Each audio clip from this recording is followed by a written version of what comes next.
রমাদানের পর ঈদ আসে, ইবাদত, কুরবানি আসে, ইবাদত।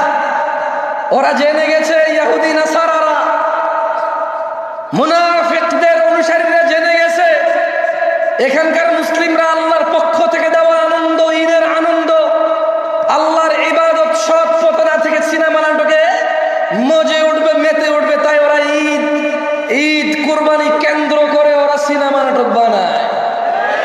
ওরা জানে সবার ছুটি, চাকরি নেই, বাকরি নেই, বেতন আছে।